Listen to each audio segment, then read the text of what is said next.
Welcome back to the Charismatic Voice. I am here today with Geoff Castellucci, the amazing low note guy from VoicePlay who does a ton of his own stuff as well. Say hello, Geoff. Hello, everybody. Super happy to be here. Thank you so much for joining and making time. I know you're super busy. So to get us started, we both obviously have our mugs. Geoff, tea or coffee? Today it's tea. Usually coffee, but today delicious tea. Ooh, what kind I'm of a big tea? fan. This is actually it's a cherry blossom green tea. Ooh, yeah, it comes in a pink tin. It's amazing. I feel very fancy when I drink it, and it tastes awesome. Highly recommend it. Amazing. Yeah, I should also warn you that I'm a notorious slurper, so ooh, I'm warning you in perfect. advance. Perfect. Let's keep it human, right? Mhm. I love Earl Grey. That's like one of my go-to morning teas since it is morning time. Yes, that's right, because you're a couple hours behind me. 3 hours right now. Arizona is one of those weird places that doesn't shift times. Oh, you're so lucky. That's nice. awesome. It's nice, Yeah. except for when you teach a lot of people online and you have to juggle everyone's schedule at different times. Yes, that's a drawback for sure. But personally, I really like it. So, well, okay. You are from Florida originally, and you are still there, right? I'm actually from Virginia originally. Virginia originally? Virginia. Oh, Yep. but okay. This is what I have. You grew up with some of the other members in VoicePlay. Yes. And did you meet Layne in middle school? Is that right? So the story is like this. So there were 4 founding members, right? This is years and years ago. And it was myself, Layne, and Earl. We're all in middle school chorus together. And we had a high tenor at the time, a higher tenor than Earl at the time. His name was Michael Kilgore. He was in school with us as well. And he went on to do Broadway, like almost immediately post graduating high school. Wow. So the 3 of us just kind of stuck with it. So yeah, so the original guys were myself, Earl, Layne, Michael, and Scott. And you might also know Scott Porter from TV. He's on a Netflix show right now called Ginny in Georgia, I think. Oh, I haven't it's what seen it's called. That. Apparently it's very popular. I've caught a couple episodes. He's great in it. My wife loves it. So. Oh, yay. Wife Kathy, right? Kathy, that's right. You've done your research. Done some. Okay, but what happened? Virginia, you moved to Florida then in middle school? My dad. When did you? My dad was a civil engineer for the Navy. So he was based in DC at the time, and then we got transferred down here. So I moved here when I was like 6. Got it. Yeah, I've been in Orlando ever since. What made you stay? It's a good question. I just have a lot of family here. Kathy has a lot of family here, and obviously the guys are here, so it makes it really easy to work when you're all in the same city. And I read somewhere that you don't like snow, right? I do not like the snow. That is correct. What is awful about snow? Just it's cold. It's awful. To go outside, you've got to wear 30 layers, and then like you got the gloves or the mittens and the hat and the thing, and then you got to go outside just to get to your car, and then you freeze in your car, and then you get out of your car and you go wherever you're going, and you got to take all that stuff off, and then it's just what a hassle. You don't have to live in the snow. You can move somewhere warmer. Have you seen that?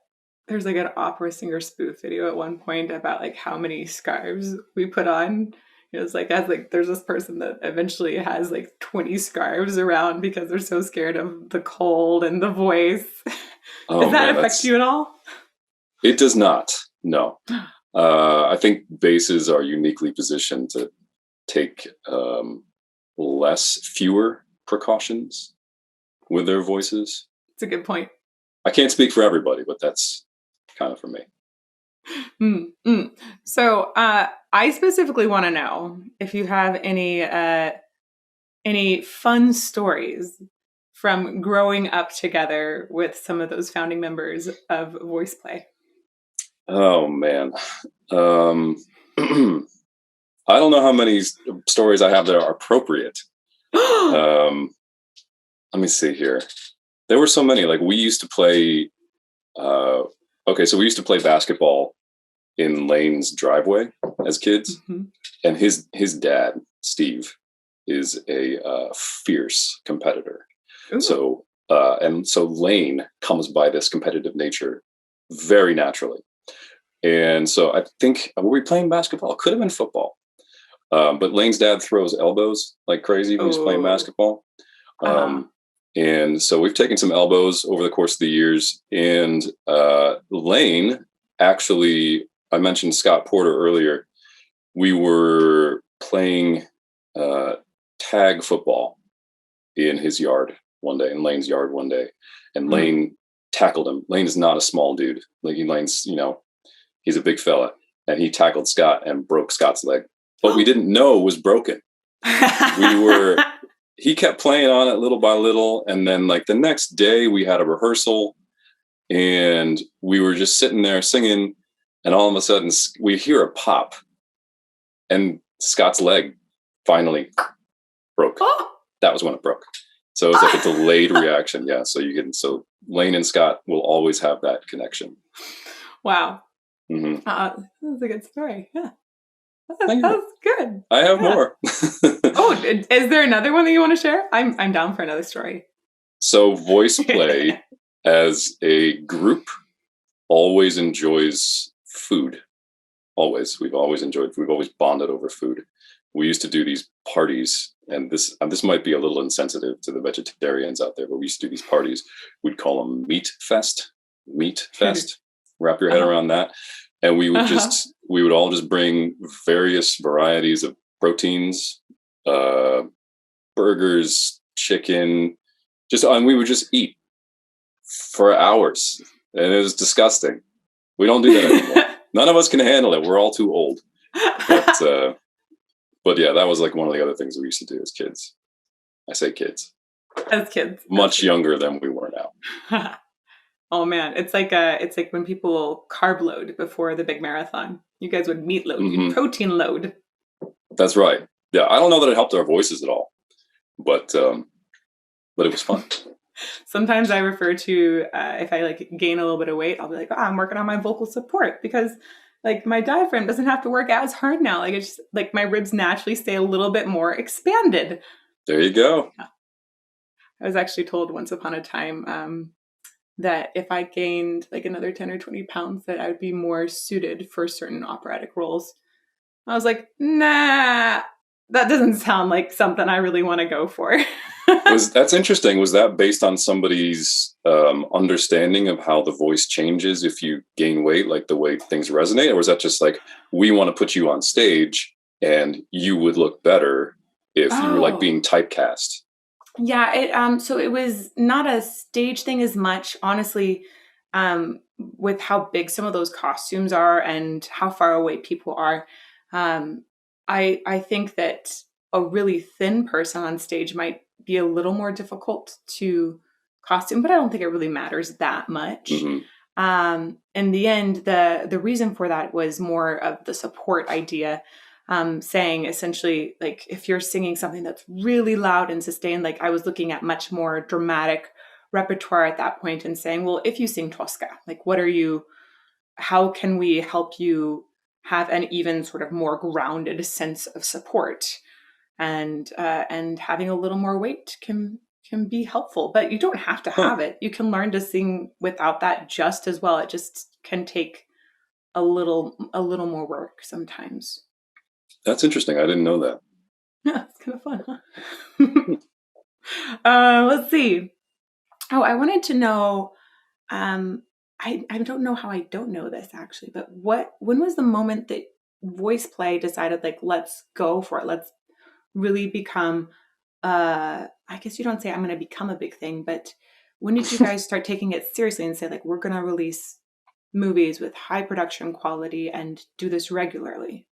Right. That's I don't really know that there was ever a a moment where we sat down and said that. I think what happened is we were always singing together, just whether we were getting paid or not. We were always together, always singing. And one of our first few shows, we would get like paid in pizza or play at the bagel shop and they'd give us lunch or whatever it was. And so we just kept working at it. And then I want to say Layne was the first guy that was like, hey, we should put some videos on YouTube. And to his credit, he kept pushing with that. And I think I was very much more along the lines of, hey, let's focus on the live show. Let's work on the material. And our live show was a whole lot of fun. Obviously, we haven't done that in quite some time. But so there was never really a moment. I think the thing that really turned the corner for us as far as YouTube videos are concerned was being on the sing-off and then having that built-in audience. So we had planned all these collaborations with the quote-unquote stars of the sing-off season 4. I don't wanna be a fool for you, just another player in this game for two. You may hate me, but it ain't no lie. And so as the show was airing, we were releasing these videos every week or so. Yeah, that was that was Layne's brainchild. Super smart dude. And from there, it just kind of took off. But I remember when we were on the tour with the Sing Off, I was looking at our Facebook page, and I was like 4,000 likes, and I was like, man, we can't buy a like. Meanwhile, like we're on the road with Home Free, and they're just like all the love, all the people, all the fans, and they're phenomenal. To all of their credits. But yeah, it took a long time. It took a lot of work to get to where we are now. Who are some of the other a cappella groups out there that you really admire? And I mean, I would include people that are not necessarily groups, but one person that's also doing a bunch of layers like what you do. Sure. Peter Hollins, it would be the first guy that comes to mind. Not only because he's got, first of all, he's got an incredible voice. The guy he can sing anything, and he just sounds amazing. Peter's great. I really enjoy Home Free stuff. They're phenomenal. There's a group out of LA called Impact. That's MPACT, Impact.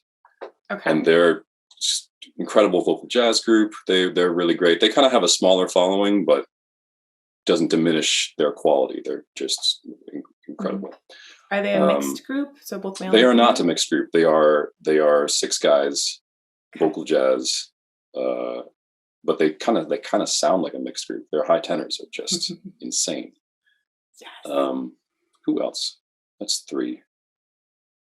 All right, rockapella, classic. Okay. Gotta love rockapella. Yeah.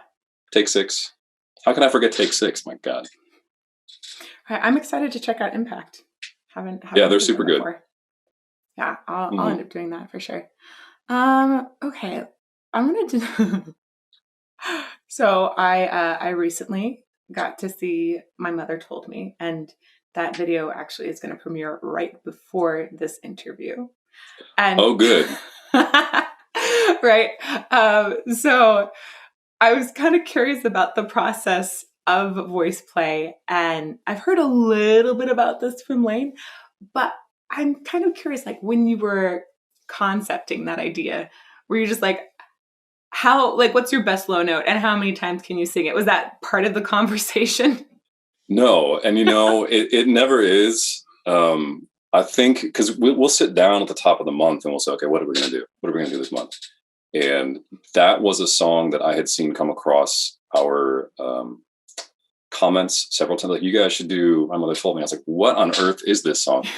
And the first time I heard it, I was like, oh, it's really interesting because the harmonies are so, there's like a lot of open fifths, and it's not our typical thing.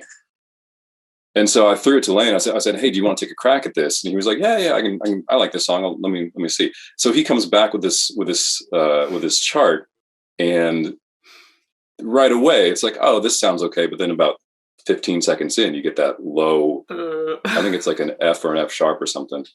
Like, buddy, come on. You know, so I just get in the studio and I just like lay out as many as I can. And then I send everything back to him and he does whatever he does. And then it comes back. It's like, oh, that sounds pretty good. Good work. Yeah. I mean, for my brain, I think about people who are doing reaction or analysis on YouTube, and the low notes are something that really does well, that can trend in that atmosphere more. And so I was thinking, wow, this song I think might actually have a nice trend on YouTube, and that it's weird. It's not necessarily the best things that always trend, like. But when you have something that's impressive, like a bunch of low notes in a row, I thought, wow, that was kind of a smart marketing move. It was a fun idea. Yeah, I don't know where Layne goes to get the ideas that he gets. He goes into some weird space and then he comes back and it's just like this whole thing. Yeah, he's got a twisted mind for sure. That's cool. I think that is a really, really cool video. So many kudos to you there. Thank you. Let's see. Do you have any particular favorite performances or songs with VoicePlay? And then we're going to kind of follow this up with some of your own stuff. Yeah, you know, I recently got asked this question. We do VoicePlay does a podcast on our Patreon. You're correct. Kind of like I know because I'm this part secret of it. podcast. Oh, are you? Oh, you are. Yes. Yes. We have like a not so secret podcast, but so every month we get asked these questions, and that was one that came across. And I think I had mentioned something about one of my very early arrangements from our Disney album, Once Upon an Ever After. But then I was on YouTube the other day and I got served Can't Help Falling in Love. And I was like, oh, I always forget about this song. So that one I think would be a favorite performance. And just the sound, like I just really like the way that one ended up. They don't always turn out the way they sound in your head. By the time everyone gets their voices on them and it gets mixed and engineered and the whole thing, you're like, well, that was close. But that one turned out great, I think. Oh. So Can't Help Falling in Love for sure. And it's just a great song, you know? Yeah, that's awesome. I know I've done some all vocal arrangements too. And like, it's so amazing when you have MIDI that you're singing along with and that it gets a voice on it. Like, whoa, that's different. Yes. And the moment it gets a beat in there, then it just shifts completely again. Yeah. It really is. That's what I think. I don't know if Layne works like this, but when I'm arranging, I almost always start with where is the rhythm? Almost always. Oh yeah. So it's like, so I'll listen to the original song a bunch of times and then kind of go, okay, so where is it? You know? And that'll take some time, because if you start in the wrong place, rhythmically, tempo, then if it changes 2, 3, 4 hours into the arrangement, then you've got to undo all your work, and it's really frustrating. That's happened a handful of times. That's really interesting. I think you have just convinced me that I should change my approach to that. So thank you. You're welcome. That's pretty awesome. So when let's go into that when you're arranging for just you, because you have your own channel and somehow you manage to balance doing VoicePlay and these just tons of layers of your voice. I know you have sometimes other instruments in there with the arrangements that you're making for yourself. Are Correct. You the one that's doing all of the arranging for your own voice as well? Yes. Yeah, I do. I do all of that arranging. I do all the instrumentation. I don't play everything, but samples or whatever. I guess it kind of, you are kind of playing it, because it's just like I'm playing the chords and then the computer will do whatever the computer does. Yeah. But yeah, that's all me. And then the final mix goes to a mix engineer. I am not an audio engineer by any stretch. Who is it? Ed Boyer? Ed Boyer. Yeah. Yeah. He's just the best. He's just the sweetest guy. Yeah. Aw. Yeah, that's cool. And And then, let's talk a little bit more about 16 tons. I loved in that video the way that whenever you have the percussion of, it sounds like a hammer, maybe hitting a nail or something, that really goes back to like the coal mine idea. I love the way it had that distortion on the screen. And the camera shake when when it hits. Was that your doing? Was that I think you filmed with Patty Cake. I did. I actually just filmed at their studio. So Layne helped me set everything up. And then he was like, I gotta go. And I was like, that's great. I'll see you in 4 hours. So yeah. So actually the person behind the camera was Kathy. We just had it on a tripod and she would just hit record and I'd smash things with hammers. That was it. Yeah. That was it was such a like simple but like the perfect cool effect on top. I loved that so much. Thank you. Yeah, we had actually had a much more ambitious plan for the video. And then I was just like, you know what? I don't think no one's going to really care about this song. So let's just keep it real simple. We'll shoot it very simply and then we'll put it up. And then, I like the song, but I didn't know that people were really hungry for 16 tons. Right. And people are very hungry for 16 tons. That's blown up. Yes, it's done very well, surprisingly. I mean, it's not like hundreds of millions of views, but for my channel, like a couple million views that's huge. That's great. Like, why? I don't know. I don't know why. I can't. It's just like you were saying earlier. Like sometimes the things that you least expected are the ones that do the best. Yeah. Internet is a crazy place. Yep. Yes. Very hard to predict.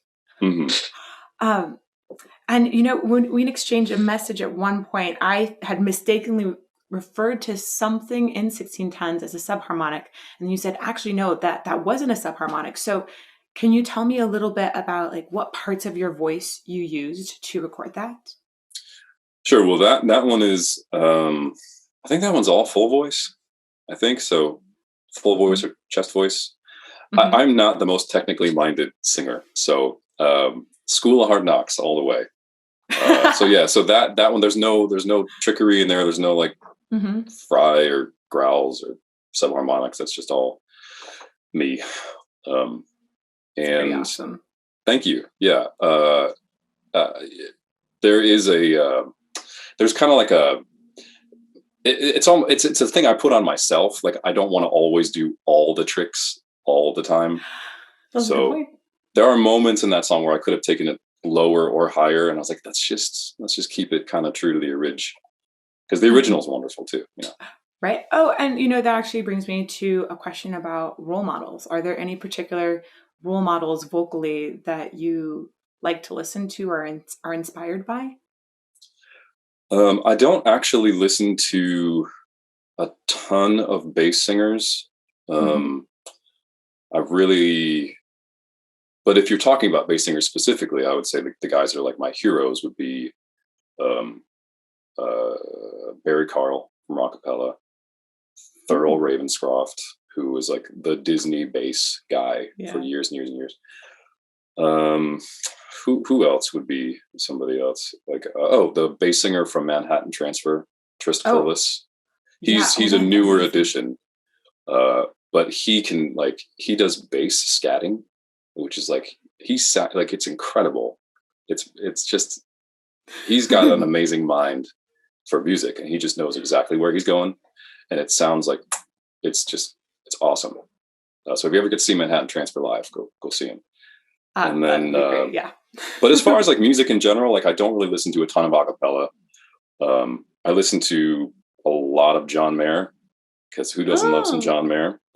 And I just let Spotify just choose stuff. So it's kind of where I am in the world. Yeah. Oh, that's fair. And that makes a lot of sense. How do you balance your time? And this is kind of like a threefold question, because I know of three main things that would keep you busy, but there might be more, which I'd love to hear about. VoicePlay, your own arrangements, and then also your wonderful family, right? You have Kathy and son William. So how do you find that life balance, and how do you maintain it? Especially, thinking back to times when you toured as well, like how do you keep that balance going then as well? Yeah. that is a challenge for sure. With VoicePlay, it ends up being like the way that we do video rotations. It's like Layne and I are kind of on opposite. So like he's working on one and I'm working on one and he's working on one. And currently we've upped that production schedule. So we're doing 2 a month. So he and I are both working on the same projects at the same time. So if you're a VoicePlay patron, then you just got hit with 2 videos simultaneously, because that's just the way that everything worked out this month. And now, like this morning, we were on our Monday meeting phone call this morning going like, hey, what are we doing this month? So in between those videos, then I am working on my stuff, like either at night or on the days when like I have the arrangement is finished and I'm waiting on the guys to send me back their vocals. So I have a couple days in between where it's like, well, I'm not really great today, so let me take a couple more days with this and I'll get it back to you. So there is time. My son is only in school for a handful of hours a day, so it's like that's my work time. And when he gets home, it is just like go, very active. But I wouldn't change that.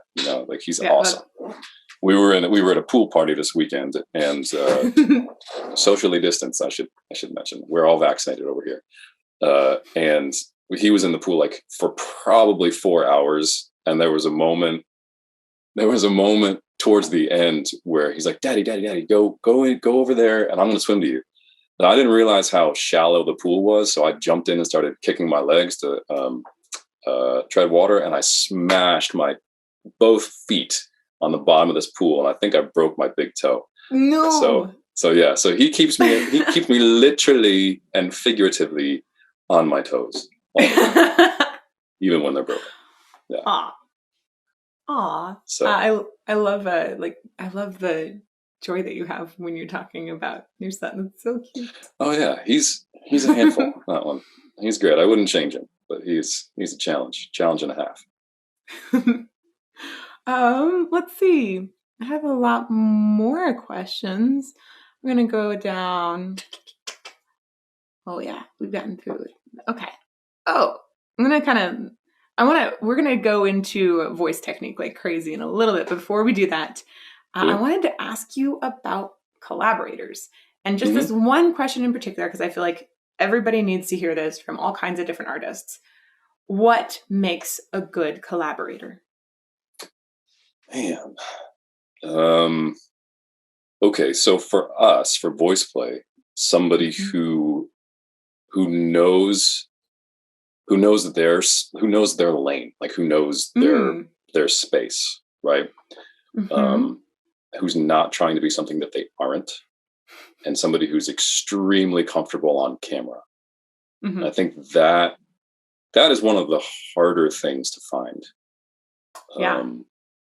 When we started collaborating a couple of years ago, one of the things when we were auditioning for a new baritone, one of the things that drew us to Jay like right away was he was just instantly comfortable, instantly likable on camera. Because sometimes somebody's really likable in person, and then you get them on camera and you film them and you're doing the edit and you're like, oh, they have this like face that is like off-putting, or it's just the camera does that sometimes, It's like camera adds 5-10 pounds, however you say.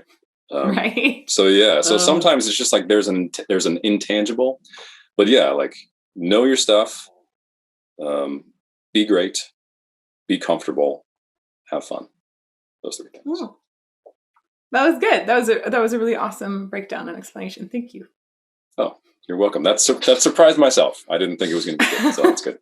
It's very organized. We had like bullet points with it. It was great. Okay. Let's talk about voice, and let's go into voice technique and how it's just super awesome and you're really good at it. I love the videos that you have on your channel that are talking about how to sing low notes, and you're describing different things. You have additional videos like that as well. I was introduced to your voice in Oogie Boogie, and yes, of course I was shocked by how low you could go. But at the same time, it wasn't just that. The thing that was even more impressive was how you could negotiate a really wide range and still have low notes to spare. I thought that was just crazy impressive to me. So rather than starting at the low notes, I want to talk about the high notes first, because I feel like they don't get enough love. Can you tell me, at the very top, do you work very much in your falsetto? Do you ever have any particular exercises for the top of your voice just to keep it in shape that you do? You're going to hate me. No. He's like, nah, it's just there. It's easy. Here's the thing, right? So I spent a lot of time working in theme parks when I was younger. And the majority of that was not in a cappella groups. So I wasn't singing bass. And so I had to learn, like if you wanted to audition for something and get cast, I had to learn where that was, like where that sound was in my own voice, and placing it so that it would sound right, and just recording myself over and over and over again. And I'm like, well, that doesn't sound very good. Let me try something else. So, and then like once I started working full time, I was just using that same placement again and again and again and again and again. And over the years, just ended up having, just having those notes. So it's an anchor for you. Essentially, like you have an anchor placement that has been set for years and years and years. It's not something that you really need to practice or keep in shape anymore. Yes, let's go with that one. Yep. Sounds like a great explanation. So actually, out of curiosity, what was your favorite role that you played in the parks? Oh, my favorite role. Okay, so my favorite role wasn't actually a singing role. This was an acting dancing role. Ooh. I know. And if you dig around on YouTube, you might find something. It was called the Ghostbusters. It was the Ghostbusters like review, or I forget what it was called, but it was like there would be like, there's a section of Universal Studios where it looks like the facade of the New York Public Library. And they would gather a crowd, like you'd see it in your map, like, oh, there's a show, let's go stand there. And then Beetlejuice would pop out and he would do his thing and cause havoc. And then the Ghostbusters would show up, and I was one of the 4 Ghostbusters. And then he would possess us just like he would in the movie, and we would lip sync to pop songs. And it was like a boy band, basically, is what it was. But it was so fun. And I got to like drive the Ecto 1, and it was awesome.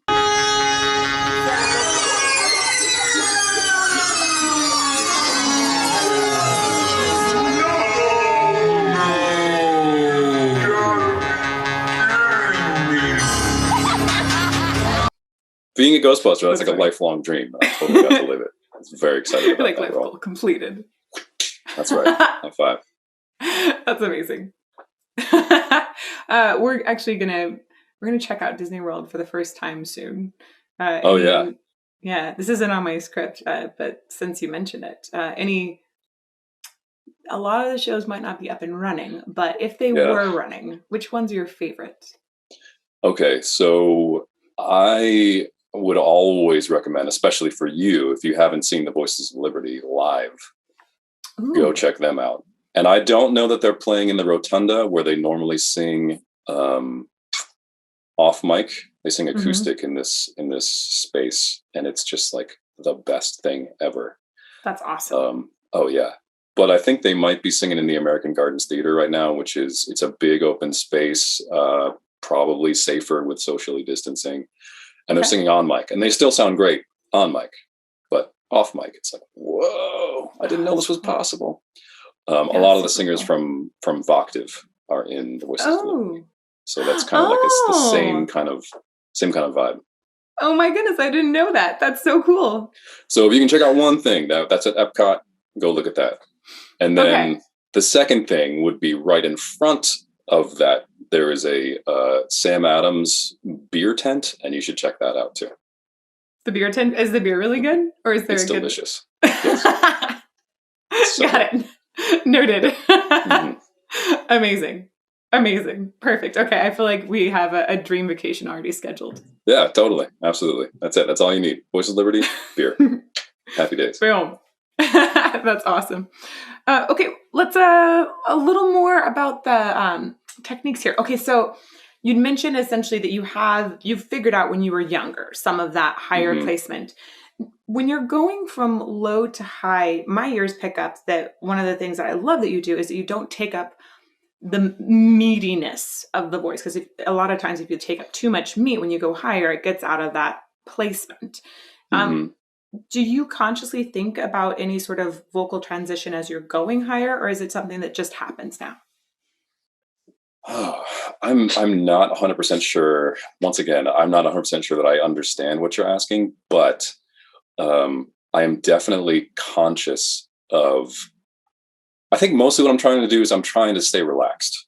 So if that answers your question. And I think the other thing that I do is I don't sing very loud. Some of the things that maybe are coming across on studio recordings don't convey that all that well, but I am not the loudest singer, and trying to be would probably do some damage that I don't want to do. So maybe I have like a little bit of natural compression heading from the low notes all the way up to the high notes. Exactly. Just trying to keep everything in the same house, so to speak, where it's not like so loud at the top and so quiet at the bottom, because it can just get like ridiculous, you know. Obviously lower notes are just going to be quieter, and then the higher notes are going to be louder. So I try to do a little volume management on my own there. Perfect. And then I think the other thing is like, do I have enough air? Because those high notes tend to wind me pretty quickly.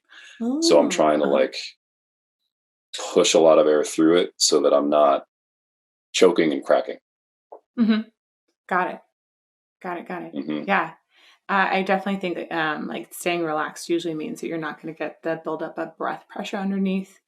That might essentially add more of that weightiness to the voice. So if you're thinking about staying relaxed, I think that's probably the main thing that you might be actively thinking about that would be really cool in that transitioning up. But man, it sounds like honestly, it's just something you've worked on for years and years and don't have to think too much about anymore.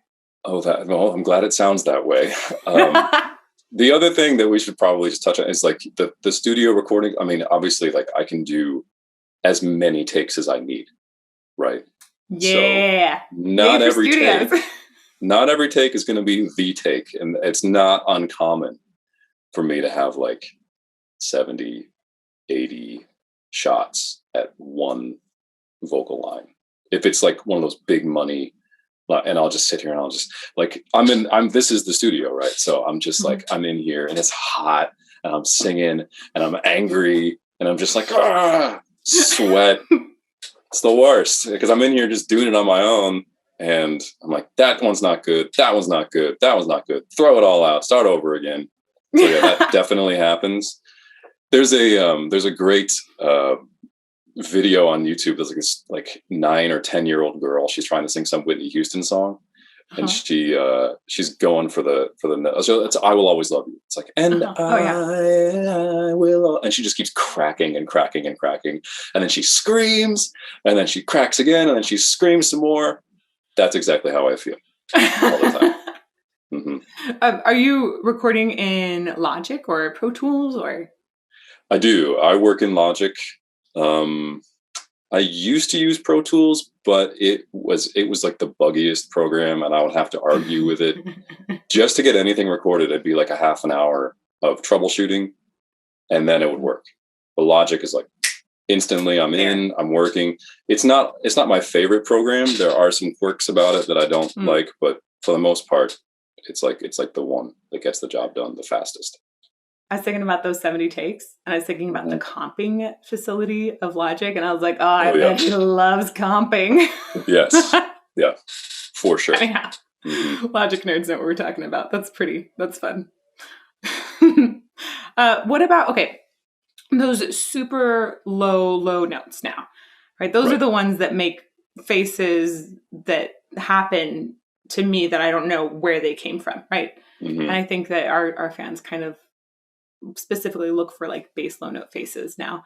So that being said, how often do you use subharmonics? And is this something that you're actively working on every day? When did you first start using them? I'm really curious kind of what your journey with subharmonics has been and how you've expanded it. It seems like people track your range in videos. Mm-hmm. And it seems like overall it's been expanding and going lower as well. So yeah, I'd love it if you just talk for a little bit about that and maybe Fry as well. Well, I should give credit where credit is due here, because this was a couple of years ago, and I'm a fan of, like, I've just always been interested in bass singing, and I guess YouTube knows that. So it served just one day, like we were on tour, and it served me this video of this guy, and he was like, "Here's how you hit these really low notes." And he starts singing this thing, and he did not have a like extremely low voice, right? Just like a very average sounding fella. But he's just committing to the camera, and he's like, "This is how you do it." And he goes, "Bum, bum, bum, bum, bum." I was like, "Holy cow! How did you do that?" And I was like, "I got to figure this out." So doing some more digging, going down the rabbit hole, this guy's named David Larson. David cool. David with the long hair, if you're looking on YouTube. He has really long hair. And so just I was like, I got to figure this out. So it took me probably 3 or 4 months of consistently thinking about it and working on it. And like all the other guys in the group are doing it too. So like we're all just a bunch of a-holes in the street, like doing subharmonics. So so that was a couple of years ago. And I probably get more credit than I deserve for my level of expertise when it comes to subharmonics, because I believe in my heart it is a lifelong pursuit that nobody ever perfects. It's just one of those things where it's like you're constantly chasing it, and it's sometimes it's there and sometimes it's not.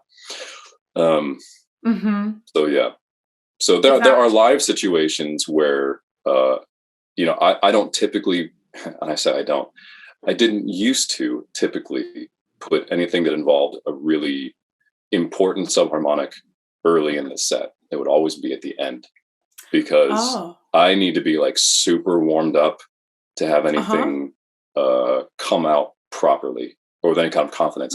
The other thing that I have discovered over the years is that if I can't hear myself clearly, like if we're working with wedges, stage monitors, and it's just like a wash mix, forget it. I need like absolute clarity and understanding in ears because that sound for me always starts so quietly, and then I can kind of like give it some gas, hopefully, and then it pops up the octave and then back down, and it pops up and back down. It's awful. That's so funny. It's like yodeling. It's exactly like yodeling. Yeah. And it's a technique that I didn't realize. I thought it was like this new dark art that had just kind of like popped up on the internet. But apparently people have been doing this for a long, long time. And somehow this guy, David, rediscovered it and put it on YouTube. Thankfully he did. I wonder, was that found in like some ethnic singing ahead of time, like, and maybe specifically in throat singing in a culture somewhere? Potentially. Yeah. There's a throat singing, I think, is kind of like a different thing. And that's like so painful. Have you ever tried throat singing? Yeah. I mess with it a lot, actually. I don't think it's right, but I play with it a lot. It's like if it feels like you're dying, you're doing it right. Yeah. It's like the guys that get in they're like the monks, right? They get together in this big room and they And there's also like different kinds of throat singing, which I didn't know for a long time. And then I can't pronounce any of them, so I won't try, but there's like several different popular varieties. It's been one of the coolest things actually with the channel is getting to discover all kinds of different extended vocal techniques that I didn't know about. It makes me so excited. If you haven't interviewed any beatboxers yet, like try to get a great beatboxer on the channel, because they will blow your mind with the things that they can do. Just like, and you're like, how did you do that? I don't know. Yeah. So yeah. I've learned through practicing beatboxing that most of the time it just sounds like flatulence. Like trying to figure out how that makes turns into something good it's a process. Yeah. Mm-hmm. For sure. And especially when you start recording that, because you start recording it and you're like, oh no. And then you gotta go do all the things. And even live, like people ask, like, how do you guys sound so good? So, well, like we have an engineer who works with us all the time. He knows exactly what to do. So the second you start singing into a microphone, if you don't have somebody at the other end of that microphone that knows what they're doing on the board, forget about it. You're never going to sound good. Yeah. True. So true. Yes. Well, just one more thing about the Subharmonics. I know that in one of the videos you mentioned you hadn't heard a girl or a female sing with Subharmonics yet. I haven't either. I was just curious if that's still true. No. Actually, when I posted that video maybe last year, the year before, everybody was hitting me up in the comments and they're like, yeah, I'm totally a soprano one and I can subharmonic really? all over the place. So it's Yay! like a totally thing that you can do. Yeah, it's like, I didn't know, because it's just this uncommon vocal style. And women are totally doing it, and that's awesome. Tenors can do it. I don't know how useful it is, but it's kind of like a neat party trick. Well, okay, I think like as a woman that does all vocal, all me arrangements sometimes, if there's any way that I can get a little lower, that's awesome, because that's, especially within a cappella groups, like you stack it up from the bottom. And if I think about like how I would arrange for an orchestra, like I'm going to stack it up from the bottom and often follow what essentially would be that overtone series. And I would rather have a bass and then a double of that bass before I start adding harmony on top. I just can't do that as a girl, or I haven't been able to yet. Harder, for sure. If I could, a different set of tools. You have a different set of tools, a different toolkit. Totally.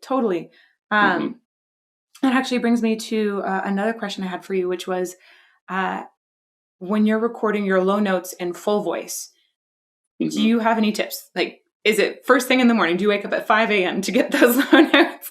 Do you drink a bunch the night before? Any tips for that? Yeah, that's interesting. Hang on a second. I gotta shift around here. I sit like all day, and so I had to buy a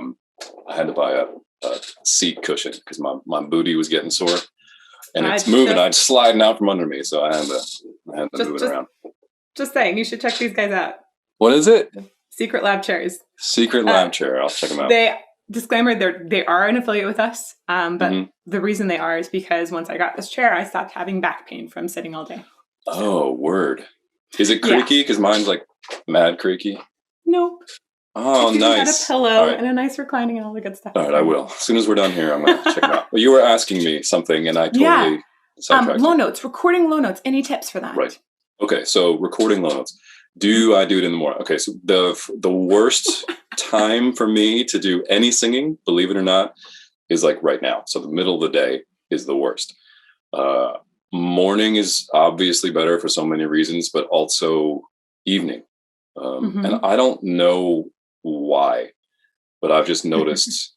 And if you're a singer, then you probably know too, like when your voice feels right. When it works. Yeah, correct. Totally. Like when it works. But yeah, so earlier in the morning is better. Have a quiet space. It's the most frustrating thing. Like if I sit down to record and my neighbors are mowing their lawn, and it just bleeds through. And I mentioned that I have, I don't have the loudest voice, so I have to like really crank the gain. And we're talking like, these are notes that nobody has any business singing, including myself. So, the microphone is like in my throat and I'm just trying to get it out. Or there's like a bird outside the window, tweet, tweet, tweet, tweet, tweet. I listen back and I'm like, oh man, I got to redo that. So quiet space, keep the microphone close, pop filters are your friend. This guy, don't work without one of these in front of the mic. And then the other piece of the puzzle is, and I think it might even be more important than your microphone, is have a great preamp. Ooh, what preamp do you use? I use a Universal Audio Apollo, and it is the best. I've actually A/B'd them with like a Focusrite or like even the Pro Tools stuff. Oh, yeah. It's just the best, like consumer level, because I'm not like a pro audio guy, right? So I just needed something that was going to work for a studio. And it's awesome. It's so good. It's so clean. I have a Universal. I have Apollo as well. Nice. And a Millennia. They both work very, very well. Super also cool. Vouch. Yeah. Right. They're great. Wow. Yeah. Can't complain. They're always updated. Awesome. They always work. They're always integrated with everything. Thumbs up. Yes. Universal. Send the check right this way. Right. We need that affiliate program going as well. That's right. Yeah. Totally. That's awesome. That's super awesome. Do you use any sort of room treatment to get that to be a little quieter? I do. If I can move here. So I have this big curtain right back there that I close this way. I have a thing under the door so that it seals it up. I don't know if you can see it. Yes. I also have treatment on and the reason that there's no vent on the AC, because when the AC blows, if the vent is on there, it creates like a. Okay. So I took the vent off the AC, and then there's all kinds of treatment up there and around. Nice. And I have these two portable guys over here. I don't know if you can see them in the. Oh yeah. There we go. Oh, those are the Olex ones, right? They're from. If I can name drop, hang on, my power cable came out. They're from GIK Acoustics. Oh, okay. Good company. And you like move them around on stands, essentially. Well, they're freestanding and they have a hinge, so they're self-supporting. Got it. Yeah, so if I have to bring in a singer, I'll stick them over here and close them in, and we'll all sweat together. Yeah. Right. Especially in that Florida humidity. Woo! Oh man, it's no joke, because you have to turn the air off, right? Yeah. Or keep it right, because you don't want any of that bleeding in. Yeah. Oh man, that's got to be actually a bigger problem for bass. For me, if I have a little bit of a computer fan or a little bit of air, that's something I can remove in RX-8 with the isotope, because it lives below my voice for the most part. You are a nerd. I love it. Oh, that's so good. No, isotope. Love them. Yep. Right? But that would dwell in the range where you would be speaking and singing more. So that wouldn't work. No, taking out those like 60 hertz hums, that would ruin my life for sure. Ooh. Yeah. Okay. That was some good tech nerdy moments for all of us. Yeah. We bored everybody to death just now. Sorry. They're gonna love it. Right. They're gonna love it. Sorry, you guys. All right. Well, let's see. Do you have any pre-performance routines or pre-recording routines in particular? Routines. Okay, so when we're performing live, typically no, because by the time we get unless we're doing like an early morning hit, like if we have to do like a radio station, that's always like drive time radio. It's just like, why? Don't make me sing at 7 a.m, 6 a.m. Right. And the same thing with like news shows. They're always at some inhuman hour. You got to be here at 3 a.m. and we start shooting at 4. Like, oh man, come on. I don't have it nearly as bad as like Ellie would have it, but so for those types of things, yes, it would just be like I'm doing like a lot of fries, like up and down the range, trying to connect everything, make sure everything's functioning. I'm drinking a ton of water, and people are going to laugh at my mason jar. Look at your mason jar. Okay, I have a very simple. Got it's like almost like a big mason jar. Oh yeah, love it.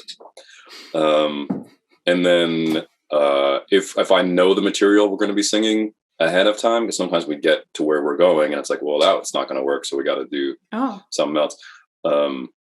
I'll just sing that. Like we have recordings and I'm singing along with it and trying to get those muscles to be where they need to be. Yeah. But other than that, no, I don't really have any like the sirens or the lip trills or things like that. No. Cool. But I probably should. You do the big sighs, the big I warm up on straws a lot. And straws, really, yeah, straw singing. I think it's amazing. Yeah, I didn't. That's like a new. I feel like it's probably not a newer thing, but that's new to my world. I've only seen that very recently. Yeah, the research done on it. I want to put it like around 20 years ago when the research came out on it, basically saying like semi-occluded vocal tract exercises are just really really helpful for your voice, really helpful for balancing that breath pressure as well. And it's like it is the number one thing that I've seen students increase their range using in a really healthy way. Yeah. Huh. Yeah. But a lot of times people that have been singing for a really long time, they're already using some of the things that a straw teaches. So I don't know if it would be great for you. Interesting. Huh. That's super cool. Does it matter the size of straw? It does. Can you use like one of those big boba tea straws? Okay, so if you have a bigger straw that is plastic and flimsy, you pinch it some to reduce the amount of air. Like what you want is actually air pressure reflecting back. That's like putting like extra pressure on your vocal cords. Is that what's happening? It's teaching your vocal folds to essentially come together with less breath pressure from underneath. So if like when you wake up, I don't know if you have this problem, but if I try to sing a high note immediately when I wake up, I find myself going like, like trying to essentially launch air at it, which is the sound. wrong. It's like the best. Right. And essentially, when you do an SOVT exercise, which straw is one of those, or lip trills is one of those, that helps to, it helps your vocal folds to remember like, oh, I can come together without so much force.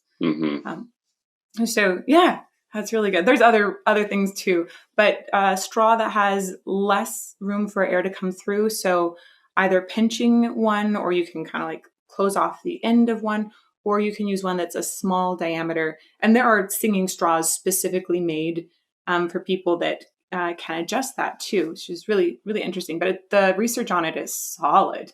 It's really impressive. Yeah. That's so cool. That's so cool that somebody got funded to do that research. Oh yeah. He's done a lot of research since too. That's great. Yeah, that's so dope. I'm very impressed. Yeah.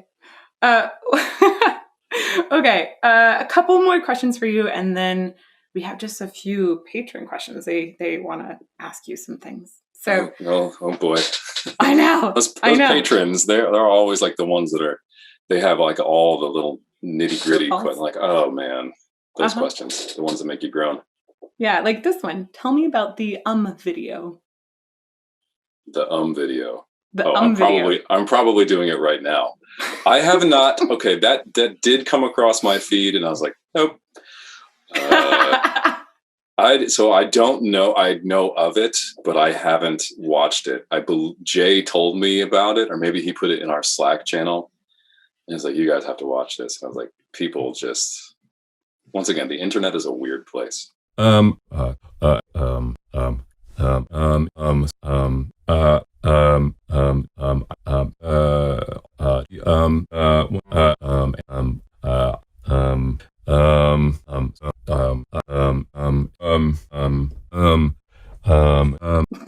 Layne, I hope they make all the money on that video. Monetize it, make all the money. Right? Go for it, guys. Talk to me about the best and worst thing about your profession. So being a singer, what do you think the best thing is, and what's the worst thing? I think the best thing. Okay, so for me, specifically, I can't speak to every singer, but the joy that I get is taking something that's just like a concept and then seeing it through every single stage of its life and delivering it to people. And whether it gets a lot of views or no views, just seeing it exist is awesome. So that's the highlight, right?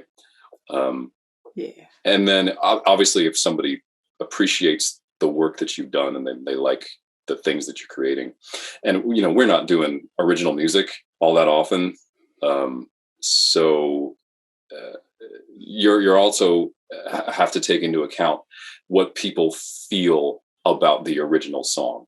So if you've taken one of their favorite songs and done something interesting with it that they also appreciate, that also is super cool.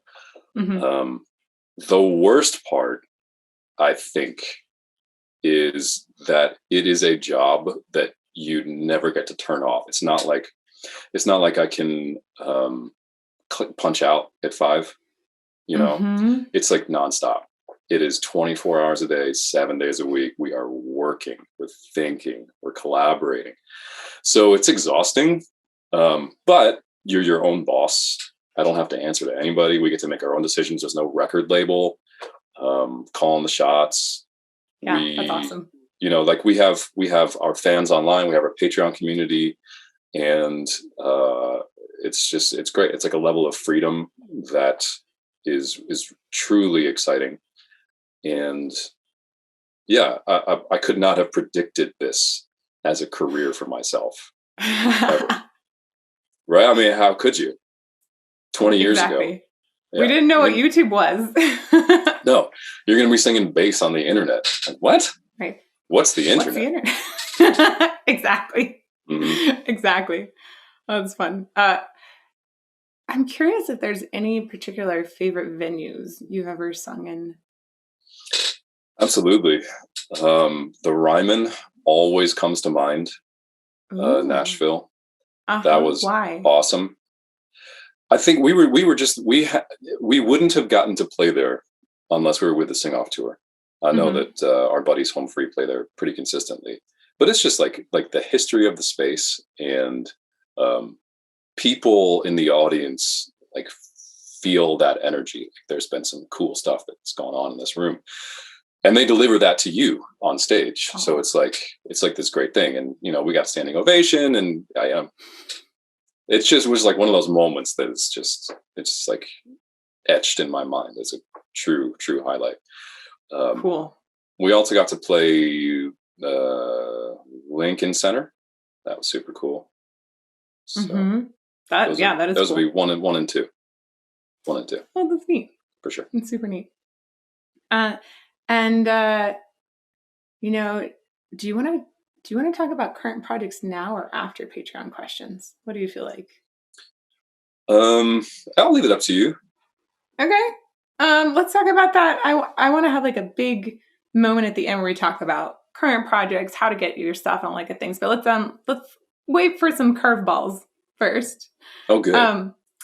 So Jason Thomas wanted to know, which of your songs should Elizabeth react to next? For VoicePlay or for me? How about both? VoicePlay, okay. It would be fun to have you reacted to. This is going back a long time.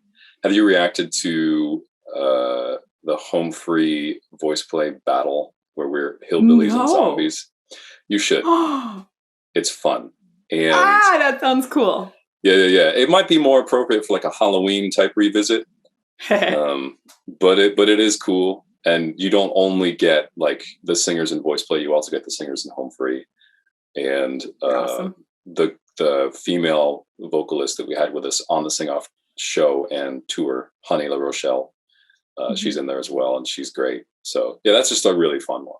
That was a collaboration between like they did their arrangement, we did our arrangement, and we put them together. It's just really, really fun. That's fun. What about you? I've done 1610s. I've had a lot of requests for Blackbird. Blackbird is fun. Mm-hmm. Yeah, which one? The one that okay. So my favorite on the channel is High and Dry, but it's like the least favorite of everybody else. I mean, I love Radiohead. I say least favorite. It's like the least viewed. but it's the one that I can, like when you work on something for a while and you're like, I don't ever want to hear that again, ever. That's one that I can listen to. But maybe Bare Necessities might be a fun one too. That one's got some really low notes in it that are, I think they're all full voice. That was nearly a year ago at this point. So that might be a fun one. That's cool. I'm excited to see and like just be watching as more things are released by both you and VoicePlay as well. Yeah, for sure.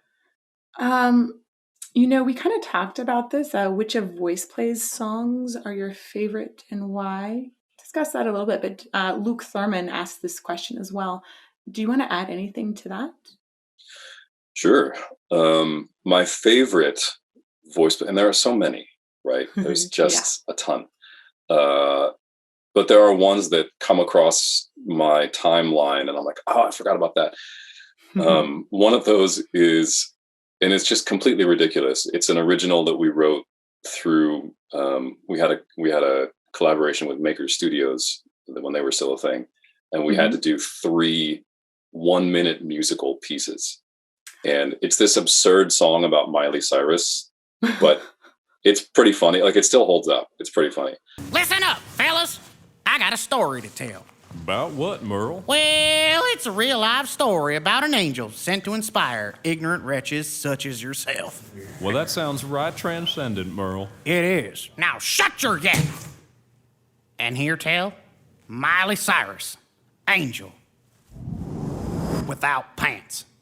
The other one, the one that I can listen to consistently and it never gets old, it's one of the very first songs that we did with Jay, called Something Just Like This. And it was, I think Layne and Ellie collaborated on the video and Layne did the arrangement. And the arrangement is just like, it's so good. And it sounds great. Like, it's one of those ones that everything's perfect confluence of, voices and lighting, and the whole thing just worked out great. So the video is great, the song is great. So Something Just Like This, I would say it's top of the list. I confess that I watched that one without doing a reaction. So if I ever do something on it, it's not going to be first time. That's got to, I never really considered that, but have you, and maybe you're giving away company secrets here, but have you ever like faked a reaction? Have you ever like done that where you're like, I'll act and see how it goes? That has only ever happened. It's never been a whole, no, I don't think that. There was one time when I had a technical issue and I think we just never released that video as a result. If I have some technical issue partway through, so I have to restart it, I have had to restart a few, and I'll try to just remember exactly what I'd said the first time so that I'm not, I don't want to be fake, essentially. And you don't want to be disingenuous, right? You want exactly. You want to give them the thing. Well, that makes sense. Yeah, truly. I really want to have that first impression, which I think is partly what they value. But, at the same time, it's sometimes I just really try to bring a lot of analysis to it so that people have newfound appreciation of whatever the song is. But yeah, it's that's a bit of a hot topic with a lot of people. I liked it to be legitimately the first time is the answer. Do you ever actively avoid watching something because you're like, I know that I'm going to have to react to this, so it's here and I have to just swipe away all the time and then save it? All the time.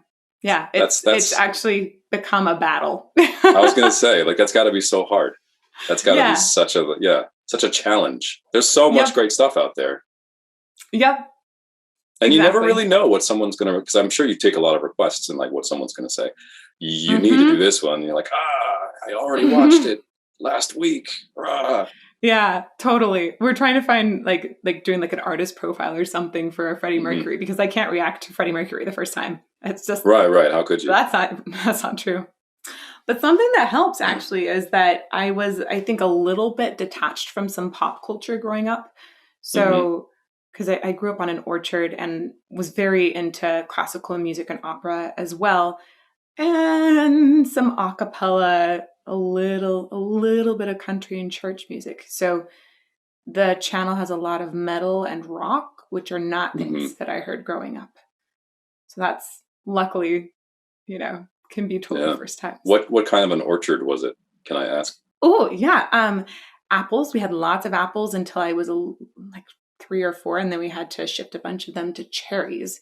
So cherries were like the big crop I had growing up, and apricots were there as well. We even had some pears. Sounds like heaven. Sounds it's awesome. Great. Yeah. Oh my gosh, cherries right off the tree. That so sounds delicious. just incredible. Yeah.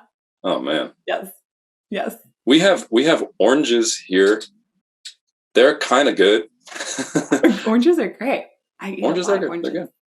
Yeah, what season are oranges ripe? They're ripe, I think. I just saw they grow wild here. They're just, oh, there's some oranges. You want some? Just pull off the road and grab them. That's like a real thing. Thief. Yeah. Amazing. Basically. Okay. I'll keep an eye out for oranges when we visit. Let's see. Jill Schmidt had, I love this question because I feel like it echoes something I recently mentioned on the channel. How many marriage proposals have you received? Not as many as you'd think. I already have 2 marriages. I have one to my wife, and then my original marriage to my singer partners, Layne and Ellie. So Kathy knew when we were getting married that she was also marrying the band. So yeah, she's been very understanding about that. But no, I hardly ever get. I see inappropriate comments every now and again, which always make me roll my eyes. But yeah, for the most part, people are pretty respectful, which is good. I think I don't really see myself as a what's the word I'm looking for here? Anyone super desirable. So that's always like, really? Huh. Okay. So that's funny. Yeah. That happens though sometimes. Oh, and if you could play any role in a musical, animated or otherwise, what would it be? In a musical, are we talking about live shows or are we talking about animated or otherwise? I think it's like any role. It's pretty wide open. That is wide open. I would love to be in the Book of Mormon. I don't know what I would play. I would just love to be in the chorus, because I just love that show so much. Oh, that's awesome. I also love Rent, and I thought doing Tom Collins would be super cool. Mm-hmm. But as far as animated stuff, it's my favorite animated. I'll automatically go to Disney and say what would be a cool role. Baloo, maybe from Jungle Book, would be cool to do. But they're probably not going to revisit that anytime soon. They kind of just did a little bit. That's like right. The live, they did the live action, right? Yeah. But yeah, that would be what I would do. That's cool. It's fun. Quirky Uncle Dave wanted to know on the right? He's so fun. On the theatrical side of VoicePlay's videos, is there any pressure from a feeling of constantly having to one-up yourselves every time in terms of costumes, effects, etc.? Or are you comfortable saying, you know what, this one's going to be a bit more straightforward and that's fine? I think there is that. I don't know that we're concerned about having to one-up ourselves, but there's always that thing where we're like, well, we just did this where Geoff was completely purple head to toe. We can't do that again, right? So it's not necessarily like a one-upmanship. It's like, what can we do differently that people haven't seen before? I think mostly for us, the thing that we're trying to do is create first a great arrangement that sounds good. Yeah. Because ultimately, if the song is exciting and it's pleasing to the ear, then the video is secondary. And I think we've done some really cool videos that don't get any views because it wasn't the right song choice or it wasn't the right time for that song to be visited, arranged, recorded. Yeah, song choice is so important. Super important. We agonize over that, and we fail a lot. But yeah. What about I actually had this as a possible question earlier and didn't ask it, but this made me think because of the purple thing. I loved seeing you do Ursula at one point. That was so fun. So is it more fun to be a villain or a hero? Way more fun to be a villain. Okay. Way more fun. Right. Okay. And I think, especially with the lower notes that they automatically just pull you towards that like super evil vibe. So yeah, for me, it's far more enjoyable to play a darker character for sure. Yes. Ursula was a lot of fun. It was so good. Yeah, and Layne and I actually went back and forth about that a lot because he's like, you're not doing Ursula right. I was like, there's no way that I'm going to be able to do Ursula the way that Ursula does Ursula. Like, I just have to do my own version of it and hope that people understand. So that's what we did. That's funny. It's a funny combo. Yes, it is. Why did you make me Ursula? Why? I thought it was great. Thank you. John Jantz wanted to know, in your Take Me Home Country Roads, at around the 2:15 mark, you sound exactly like Austin Brown in his high parts. So much so, I guess some people have been wondering if Austin did a few vocals for you. So was that just you, or did Austin make an appearance in that recording? No, I've seen that comment floating around. And no, that's all me. And I can't explain why it's like, I've listened to that pretty critically and I go, I don't hear it. But if other people are hearing it, then I'm not going to discredit what they're hearing. But no, that's all me. And it's all of those background parts are doubled, right? So there's one soloist, but then all of the background parts are double tracked. So I did the baritone part twice, the tenor part twice. Tenor 2 part twice. There might be a fourth harmony in there. Yeah, I mean, once you sing it once, you sing it twice, whatever. It is a bit of work, but so that might be why it sounds, if it was just me by myself up in that world, it might sound a little thin. So double tracking it makes it give it a little more body to it, which may be why it sounds more like Austin, because obviously Austin's a fantastic tenor 1. But yeah, other than that, I can't explain it. But it's just me. I wish it was Austin. Austin's awesome.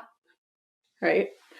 And last question, kind of. This is actually coming from my husband. Have you ever done the full role of Gaston, or like done any sort of? I know we have some Disney things from VoicePlay, but has that ever been something where you've done like in the Disney park Gaston?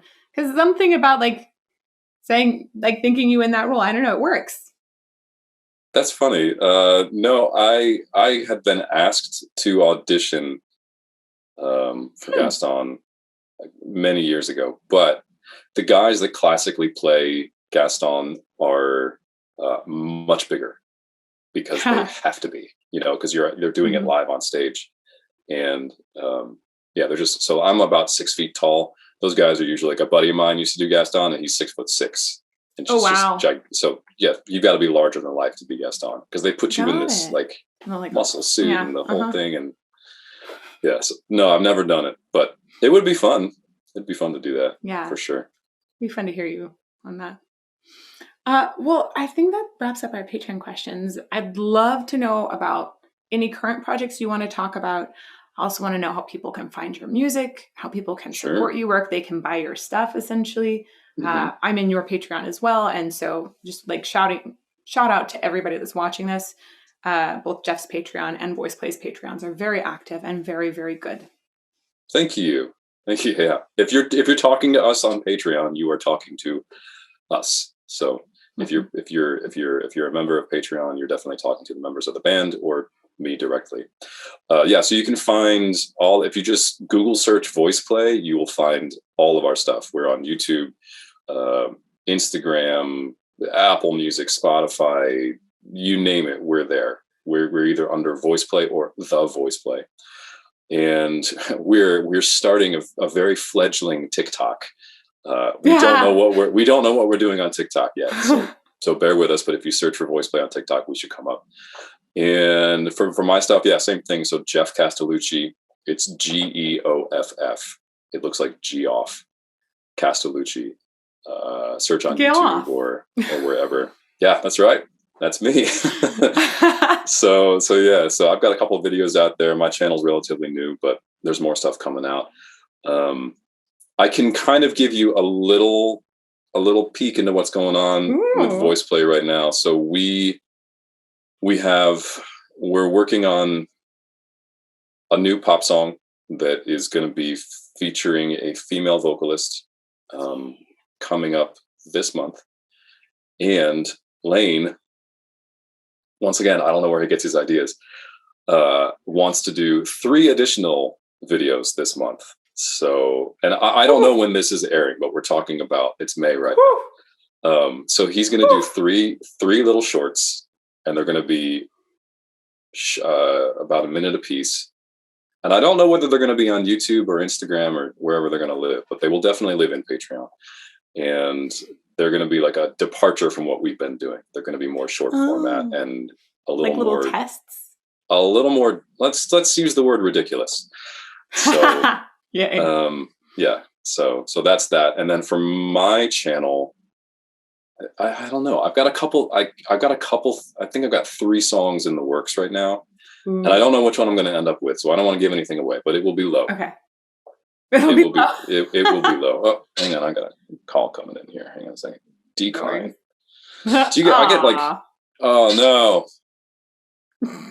What happened? Oh, did it go onto your computer screen? Oh yeah, it did. There we go. Okay, sorry. There we go. Oh, there it is. What happened? Yeah, I get those spam calls all the time. Somebody from Philadelphia is calling. Like, I don't know you. Oh, they're like, you are at danger. Your social security has been breached. Right. Mm-hmm. It's delightful. Who's doing those things? Right? Get a job. Well, okay. And yeah, more for you. Do you have? I know VoicePlay had merch at some point. Do you have merch? What about like what is the best way really to support you? What services actually come back and help fund your next project the most? Sure. I mean, obviously, like Patreon is the most direct way to do it. But honestly, you know, if you stream the music, if you watch the videos, if you hit like, if you subscribe, all those things are huge. They really are. You know, I mean, you're a YouTuber. Anybody who's actively hitting that button makes a huge difference. Yes. So all those things help, and anything is appreciated for sure. We love every single person who's a fan on Facebook or YouTube or wherever your platform of choice. Super awesome. Happy to have you. Yay. Well, I think that's all of the questions that I have for you now. So I just want to say thank you so much. You're amazing. You're very inspiring. People love you, and I just want more people to know about you because you deserve all the love. Well, thank you so much. I was very happy to do this interview. You were a lot of fun. So it was nice to meet you like this, and, you know, high five. Keep doing a great job. High five.